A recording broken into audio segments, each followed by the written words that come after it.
I've always liked to play with fire.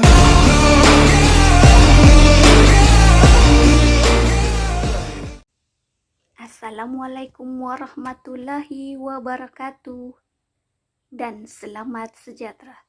Sidang hadirin yang dirahmati Allah, segala puji-pujian kehadrat ilahi kerana dengan limpah kurnia dan izinnya dapat kita berkumpul pada majlis forum pada hari ini.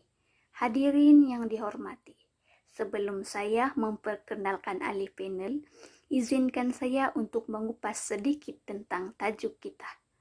Tajuk forum kita pada hari ini berkisar tentang wabak penyakit bencana kepada umat manusia, bersediakah kita? Penularan wabak penyakit semestinya menakutkan populasi dunia. Lebih-lebih lagi jika ia muncul secara tiba-tiba dan tidak mempunyai vaksin yang dapat mencegahnya. Ekoran dikategorikan sebagai satu penemuan baharu. Pada masa kini pula, dunia dikejutkan dengan satu kemunculan baru wabak penyakit, yaitu novel coronavirus atau lebih dikenali sebagai COVID-19. Kemunculan penyakit ini menyebabkan berlakunya perasaan panik dalam kalangan masyarakat dunia, malah telah diisytiharkan sebagai penyakit pendamik, di mana telah merebak lebih daripada 200 buah negara. Persoalannya sekarang, apakah kita telah bersedia dengan kemunculan wabak penyakit ini? Baiklah, hadirin sekalian, sebelum kita meneruskan perbincangan topik forum kita pada hari ini, boleh kiranya kita berkenalan terlebih dahulu kepada ketiga-tiga panel kita pada hari ini. Di sebelah saya, Saudari Syahana yang merupakan ahli panel pertama. Selamat datang, Saudari. Seterusnya, saya perkenalkan ahli panel yang kedua, berada di sebelah saudari ahli panel pertama, yaitu Saudari Wendy. Berada di sebelah ahli panel kedua, tak lain tak bukan, yaitu panel ketiga, Saudari Sarina. Terima kasih kepada saudari moderator. Coronavirus adalah sejenis virus yang boleh menyebabkan jangkitan saluran pernafasan. Coronavirus juga merujuk kepada spesies baru yang belum pernah ditemui pada manusia dan kini merebak ke seluruh negara.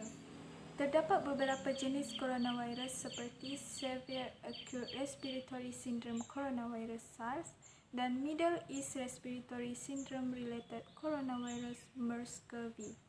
Jangkitan coronavirus boleh menyebabkan spektrum gejala daripada sesama biasa kepada radang paru-paru yang teruk. Wabak ini pada mulanya dikesan pada pertengahan Disember 2019 di Bandaraya Wuhan, Hubei, China dan telah diiktiraf sebagai pandemik oleh Pertubuhan Kesihatan Sedunia WHO pada 11 Mac 2020. Antara pandemik yang pernah berlaku adalah wabak N9, wabak Jin serta The Black Death yang dipercayai membunuh puluhan juta orang sekitar abad ke-14. Pada ketika ini, satu-satunya pandemik yang sedang berlaku adalah penyakit HIV atau AIDS yang diramalkan mampu mengorbankan sehingga 100 juta orang pada tahun 2025 kelak. Selain itu, krisis COVID-19 yang menghantui seluruh negara ketika ini juga telah diklasifikasikan sebagai penularan wabak pandemik oleh WHO. Sehingga 18 April, lebih daripada 2.3 juta kes COVID-19 telah dilaporkan yang sekurang-kurangnya melibatkan 180 buah negara. Pada 13 Mac, WHO telah mengumumkan bahawa Eropah telah menjadi pusat baru pandemik. Data terkini berkaitan situasi semasa pandemik COVID-19 di Malaysia pada 28 Jun 2020 mencatatkan jumlah kes iaitu sebanyak 863 kes, jumlah kes sembuh iaitu sebanyak 8318 kes dan jumlah kematian adalah sebanyak 121 kes. Coronavirus atau COVID-19 adalah virus corona yang baru dan KKM sentiasa berhubung dengan pihak antarabangsa termasuk Pertubuhan Kesihatan Sedunia WHO untuk mempelajari karakteristik dan behavior virus ini. KKM dan Badan-Badan Kesihatan Dunia semuanya tiada pengalaman menangani virus COVID-19 ini. Walau bagaimanapun, KKM mempunyai pengalaman menangani virus lain dalam kumpulan ini seperti SARS dan MERS-CoV. Dalam menangani kluster atau wabak jangkitan SARS dan MERS-CoV, pematuhan kepada prinsip kesihatan awam yang ketat serta pengawalan jangkitan telah membolehkan kluster atau wabak penyakit tersebut dihentikan. Pihak KKM yakin dengan mengamalkan prinsip yang sama, kita akan berjaya menangani kluster jangkitan COVID-19 ini. Punca berlakunya COVID-19. Coronavirus adalah daripada keluarga virus yang selalu menjangkiti haiwan seperti kelawar, unta, kucing dan ular. Sebelum ini, coronavirus telah menyebabkan wabak seperti MERS-CoV dan SARS-CoV. Kesemua virus ini adalah berasal dari kelawar. Pada mulanya, kebanyakan daripada mereka yang dijangkiti penyakit ini mempunyai sejarah ke pasar Wuhan, yang mana di pasar tersebut mereka menjual makanan eksotik termasuk kelawar.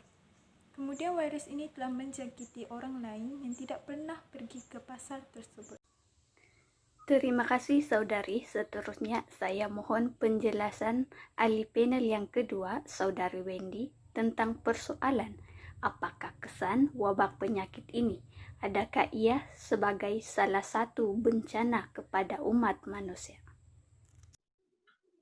Sekarang saya akan mengkongsikan tajuk tentang kesan-kesan pandemik COVID-19. Pada peringkat tempatan, Bank Negara Malaysia menjangkakan keluaran barang negara kasar iaitu KDNK pada tahun 2020 adalah di antara negatif 2.0% hingga 0.5%. Dan sebagai tambahan, Malaysia Institute of Economic Research melalui kenyataan rasmi pada hari 24 Mac 2020 turut berpendapat bahawa KDNK akan jatuh dari 4.0% ke negatif 2.9%, di mana 2.4 juta rakyat akan kehilangan pekerjaan. Selain itu, tabung kewangan antarabangsa atau International Monetary Fund iaitu IMF telah menjangkakan ekonomi Malaysia merosot 1.7% berikutan kemerosotan KDNK Asian kelima yang susut 0.6%. Selain itu, krisis seperti COVID-19 ini mungkin dapat membolehkan agensi dan ejen harta hak dana boleh beralih ke teknologi realiti maya atau virtual reality iaitu VR atau teknologi realiti peperhatian atau augmented reality AR untuk house viewing pada masa akan datang. Hal ini demikian kerana Perintah Kawalan Pergerakan iaitu PKP mengepakan tiadanya lawatan ke rumah contoh oleh bakal pembeli, tiada aktiviti pindah masuk dan keluar rumah, dan tiada perjanjian jual beli yang didatangani dengan pembeli baru. Dengan adanya simulasi maya seperti ini, maka pembeli boleh melihat dan merasakan sendiri kediaman tersebut tanpa perlu berada di tempat itu secara fisikal. Tambahan pula, bagi meringankan beban kewangan pengguna yang terkesan akibat wabak ini, kebanyakan bank di Malaysia juga telah mengumumkan program khas bantuan kewangan buat pelanggan mereka. Ini termasuk penaguhan sementara insurans pinjaman yang dikenali sebagai tempoh moratorium kepada peminjam. Bank Negara Malaysia juga menurunkan kasa dasar semalaman, iaitu Overnight Policy Rate atau OPR akibat COVID-19. Pada bulan Januari 2020, BNN telah menurunkan OPR 25 mata asas kepada 2.5%, iaitu paras terendah dalam tempoh 9 tahun berbanding 3.25% bulan Mei tahun 2019. Implikasi daripada penurun kadar OPR, kos pemilikan rumah di Malaysia menjadi lebih rendah. Salah satu dasar ekonomi yang signifikan untuk menghakai impak penularan COVID-19 terhadap peniaga adalah dengan memperkenalkan bantuan Prihatin Nasional melalui pakej rangsangan ekonomi Prihatin Rakyat iaitu Prihatin. Kerajaan juga telah mengecualikan bayaran sewa atau memberi diskaun sewaan untuk peniaga runcit berusaha kecil dan sederhana PKS bagi premis yang dimiliki oleh syarikat berkaitan kerajaan. Sementelahan, kerajaan juga telah memanjangkan pengecualian bayaran sewa bagi penghuni program perumahan rakyat iaitu PPR daripada sebulan yang diumumkan sebelum ini kepada 6 bulan dengan jumlah kos sebanyak 3 juta ringgit Malaysia yang ditanggung oleh kerajaan. Ini juga termasuk dengan transit di bawah pengurusan Kementerian Perumahan dan Kerajaan Tempatan. Bagi perumahan awam pula, Dewan Bandaraya Kuala Lumpur memberikan pengecualian yang sama dengan PCR. Kesan seterusnya ialah tuan tanah atau pemilik premis persendirian yang mengurangkan kadar sewa mereka sekurang-kurangnya 30% dari April hingga Jun tahun ini. Dan dengan juga 3 bulan selepas tempoh ini berakhir, akan layak mendapat potongan cukai tambahan. Ini untuk menggalakkan mereka memainkan peranan dan usaha membantu untuk meringankan beban penyewa yang disepakati oleh PKP. Selain daripada itu, orang-orang telah lebih mengetahui langkah-langkah kebersihan dan perawatan diri untuk menghindari virus tersebut. Mereka diasingkan dari masyarakat dan berusaha menghabiskan masa bersama dengan keluarga. Mereka akhirnya menyelesaikan masalah keluarga dan memberi perhatian lebih kepada orang yang mereka sayangi. Dan juga kadar jenayah telah menurun kepada sifar. Selain itu, mereka juga menangguhkan perkahwinan mereka dan bukannya merayakan percutian mereka kerana mereka tahu bahawa pesta itu adalah penyebab utama jangkitan. Mereka berkongsi makanan dengan orang yang memerlukan dan menolong orang miskin. Mereka bekerja sama dengan kerajaan dan sebilangan daripada mereka juga mula membaca buku dan surat khabar untuk menghabiskan masa. Dan sekarang oleh sebab sekatan dan ketakutan COVID-19, tren pembelajaran dalam talian telah mencapai puncaknya dan bahagian transaksi dalam talian akan meningkat menjadi 5 hingga 6 trilion dolar Amerika Syarikat dalam beberapa tahun ke depan. Kerana hari ini ia adalah 2.4 trilion dolar Amerika Syarikat. Ini juga membuat orang santai akan perlunya berinvestasi lebih banyak dalam penyelidikan, terutama di bidang yang berkaitan dengan pengurusan penyakit daripada membeli senjata perang. Walau bagaimanapun, penyebaran virus ini telah mendatangkan kesan buruk kepada golongan miskin kerana mereka telah kehilangan pekerjaan. Mereka tidak mendapat makanan yang mencukupi untuk keluarga mereka dan diri sendiri. Menurut penyelidikan terbaru, kemiskinan semakin meningkat dan lebih daripada 1 juta pekerja akan kehilangan pekerjaan di Pakistan. Selain itu, kesan kepada pasaran gaduhan dan penempatan latihan juga akan timbul kerana usaha kecil dan sederhana turut terjejas. Dalam konteks University Sains Malaysia sebagai contoh, lebih daripada 50% pelajar akan menjalankan latihan industri PKS.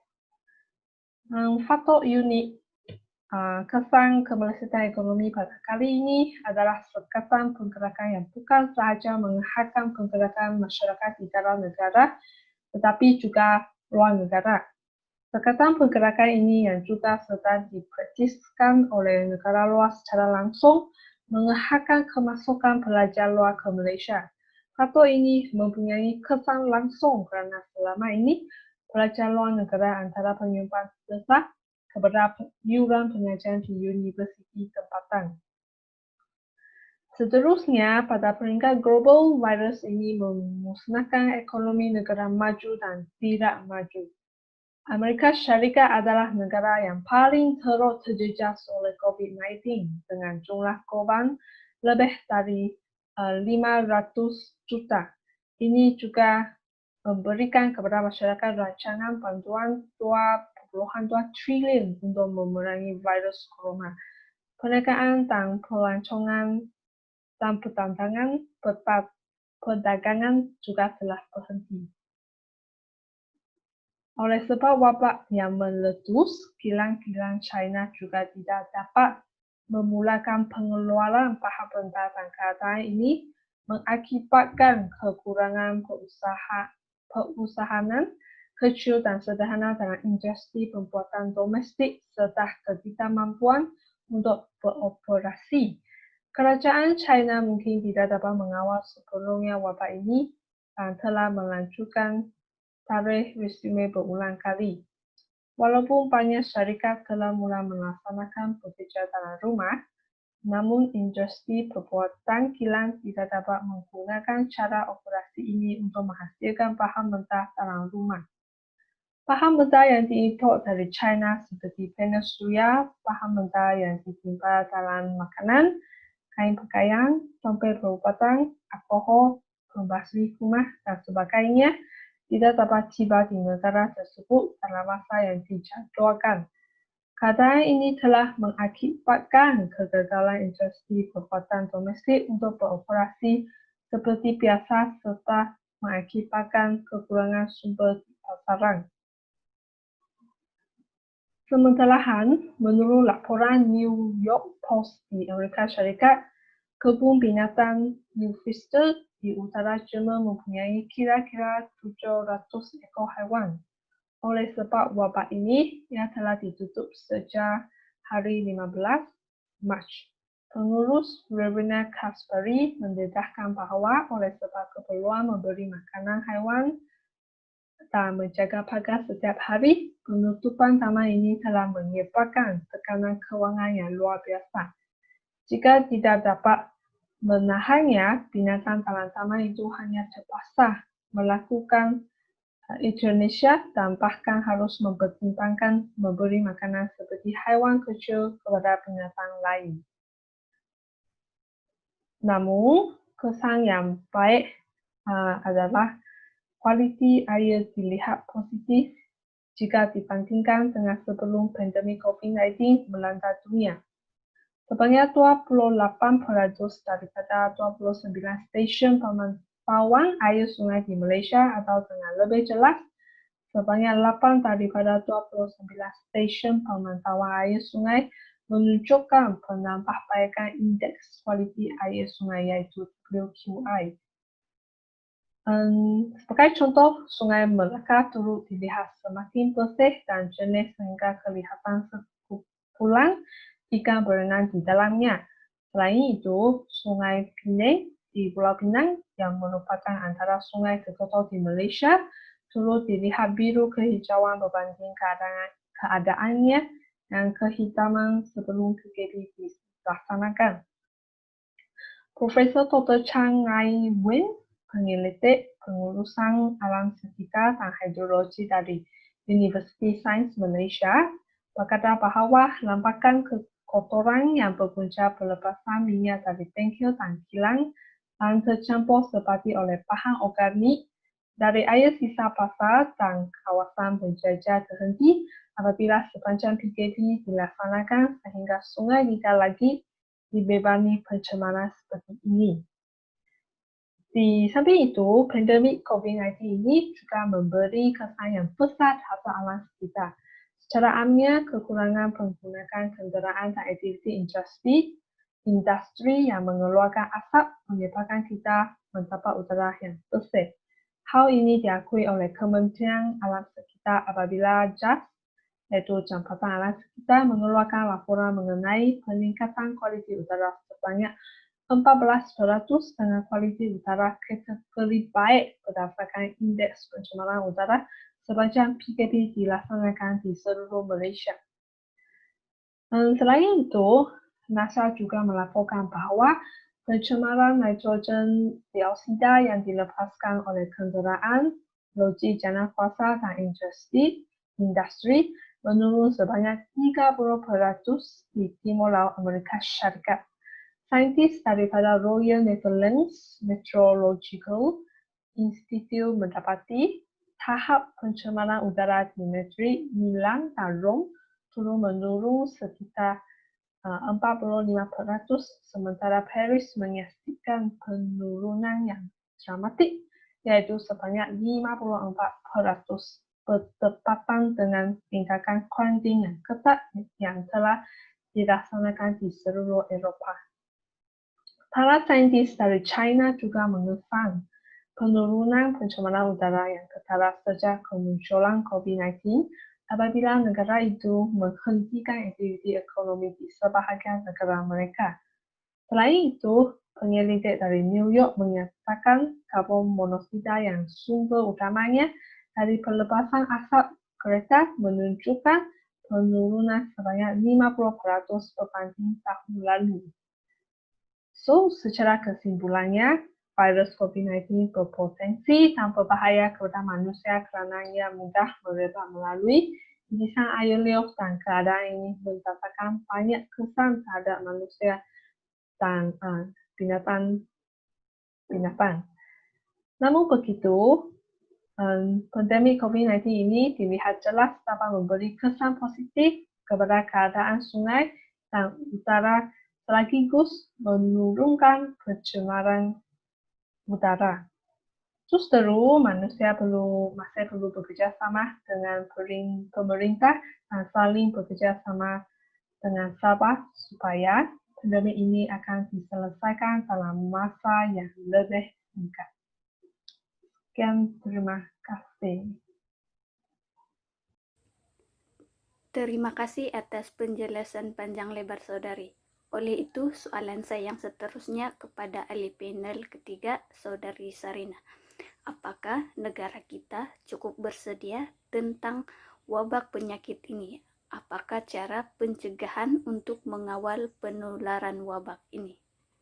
Assalamualaikum dan salam sejahtera. Terima kasih kepada Tuan Moderator.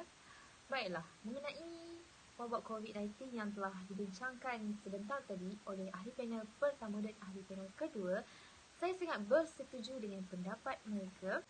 Baiklah, saya akan teruskan perbincangan kita pada hari ini, iaitu mengenai langkah-langkah yang diambil untuk mengatasi penularan wabak COVID-19 ini. Disebabkan kritikalnya wabak ini, pihak kerajaan telah mengambil tindakan dengan mengisytiharkan Perintah Kawalan Pergerakan selama 14 hari bermula pada 18 Mac yang lalu sehingga 31 Mac dan berterusan 2 minggu seterusnya bagi memendung daripada wabak ini terus merebak. Namun, tanpa memahami tujuan sebenar Perintah Kawalan Pergerakan, ia disalahguna apabila menganggap pihak kerajaan hanya memberi cuti kepada rakyat. Namun, apabila Perdana Menteri Tan Sri Muhyiddin Yassin mengumumkan Perintah Kawalan Pergerakan, rakyat mula membanjiri Terminal Bas Selatan iaitu TBS untuk pulang ke kampung.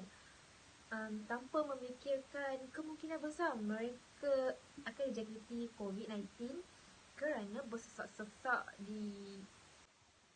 dan seterusnya menjadi pembawa virus berkenaan dan merebak pula di kampung masing-masing. Sehingga Perdana Menteri terpaksa membuat perutusan khas pada hari berikutnya dan merayu berkali-kali supaya rakyat mengawal serta mengurangkan pergerakan supaya COVID-19 ini tidak terus merebak kepada orang lain.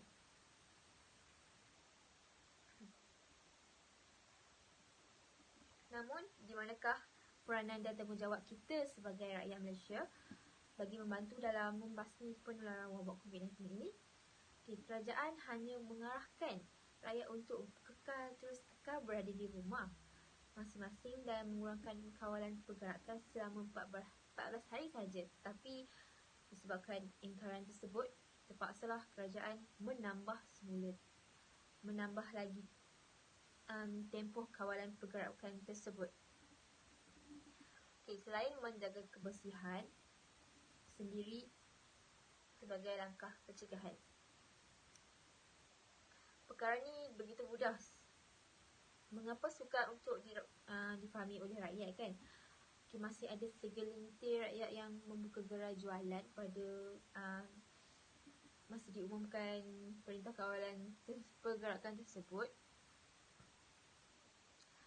Okay, rakyat tidak seharusnya pentingkan diri sendiri kerana kita fikir sihat, tetapi malangnya kita pembawa virus. Jadi kita sebagai rakyat ni kita kena prihatinlah terhadap apa yang kerajaan telah sarankan kepada kita. So, untuk langkah yang pertama, kita perlulah lakukan saringan jika kita pulang dari negara luar, untuk lakukan saringan secara percuma di pusat kesihatan tanpa perlu dicari oleh pihak kesihatan lah sampai datang ke rumah. Bantulah pihak kerajaan dengan tampil secara sukarela untuk menjalani pemeriksaan saringan yang ditetapkan, terutamanya mereka yang hari itu yang ada join perhimpunan Ijtima' Tabligh di Masjid Seri Petali. Yang kedua iaitu melakukan saringan sekiranya kita baru pulang dari mana-mana negara seperti China, Korea Selatan dan Itali, Jepun, Amerika, like that. Kita ni dinasihatkan untuk melaporkan diri ke pusat kesihatan dan melakukan kuarantin selama 14 hari. Okay, kuarantin ni maksudnya kita berada di situ, bukan di rumah. Kita akan ada sediakan asrama di situ. Okey, langkah pencegahan untuk mengatasi wabak COVID-19 yang seterusnya itu memakai topeng muka. Sekiranya kita didapati yang kita tidak sihat seperti batuk atau sesama, kita diwajibkan untuk memakai topeng muka dan segeralah kita dapatkan rawatan di klinik atau hospital. Okey, untuk topeng tu kita tak boleh guna banyak-banyak kali. Sama ada baiklah kita kerap menukar topeng tersebut dari masa ke semasa. Walaupun kita nak jimat, tapi kita tak boleh jimat untuk topeng sebab banyak bakteria yang terkandung jika kita pakai banyak-banyak kali. Okey, langkah yang seterusnya itu kita perlulah kekal berada di rumah atau kerajaan kita panggil stay at home. Dengan kekal berada di rumah ini, kita dapat menghindarkan diri kita dari dijangkiti virus COVID-19. Okey, ini adalah masa yang terbaik untuk mengeluangkan masa kita yang berkualiti bersama keluarga. Okey, ibu bapa juga boleh menjadi kreatif dengan melakukan pelbagai aktiviti dengan anak-anak seperti membersihkan rumah, bertukang, boleh memasak, mencuba resipi baru, berkebun dan bersukan yang bersifat dalaman lah. Contohnya kita boleh zumba dalam rumah, itu je lah. Dan tidak perlu ke mana-mana semasa tempoh kawalan pergerakan tersebut lah. Baiklah, yang seterusnya, langkah seterusnya kita perlulah tingkatkan kebersihan diri dan kebersihan di kawasan rumah. Okey, kita perlulah sentiasa mengutamakan kebersihan diri seperti kita kerap mandi dan kerap mencuci tangan dengan betul menggunakan sabun atau menggunakan bahan pencuci sanitizer. Iaitu mensinfeksi kawasan rumah juga dapat digalakkan untuk membasmi virus ini. Okey, yang seterusnya itu penjarakan 1 meter daripada orang lain. Sekiranya kita memerlukan, jika kita keluar rumah untuk membeli barang atau ke tempat kerja atau urusan yang kita dapat elak, pastikan kita menjaga jarak iaitu sepanjang 1 meter supaya kita tidak bersentuhan. Kita tak tahu sama ada orang depan kita tu ada dijangkiti pembawa virus ke. Alternatif lain yang boleh dirancang semasa Perintah Kawalan Pergerakan ini adalah seperti mengisi masa lapang dengan aktiviti keagamaan seperti berdoa dan membaca Al-Quran. kerajaan sudah memainkan peranan mereka dengan membasmi virus COVID-19 ini dengan serius. Okey, sepanjang tempoh kawalan pergerakan kita selama 4 bulan, kita boleh lihat pihak kerajaan berjaya untuk mengatasi masalah penularan COVID-19 ini secara berleluasa di negara kita. Kita boleh lihat di hospital pun semakin berkurangan dan jumlah pun semakin hari semakin menurun, dan banyak sudah sektor-sektor telah dibuka dan rakyat-rakyat boleh melakukan kerja seperti biasa dengan mengekalkan SOP yang telah ditetapkan, iaitu sentiasa memakai topi muka, sentiasa sanitizer tangan. Okey, lepas tu sentiasa menjaga jarak. Itu okey, rakyat perlu melakukan rakyat perlu mengubah cara hidup norma baru kita pada masa kini supaya virus COVID-19 ini dapat dielakkan. Setakat ini masih belum ada vaksin yang berjaya untuk membunuh virus ini kerana masih dikaji lah. Baiklah, untuk peringkat dunia, contohnya kita ambil negara Amerika Syarikat, kita boleh tahu jumlah peningkatan kematian, kes kematian semakin hari semakin meningkat kerana mereka tiada kawalan pergerakan yang ketat seperti kita Malaysia, dan mereka mempunyai warga yang tua lebih ramai. Jadi masalah kematian akibat COVID-19 ni sangat tinggi kerana warga tua kan mempunyai penyakit-penyakit kronik yang sangat senang untuk jangkit dengan virus.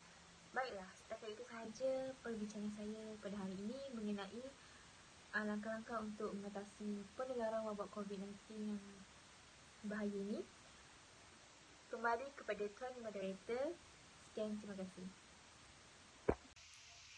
Demikianlah tadi penjelasan daripada kesemua ahli panel kita pada hari ini. Semoga forum ini menjadi wadah dan mampu memberikan informasi bermanfaat buat semua hadirin yang dikasihi. Lantaran itu, disebabkan oleh keterbatasan waktu, saya mohon mengakhiri bicara ini. Selanjutnya memohon mengundurkan diri. Sekian dan terima kasih.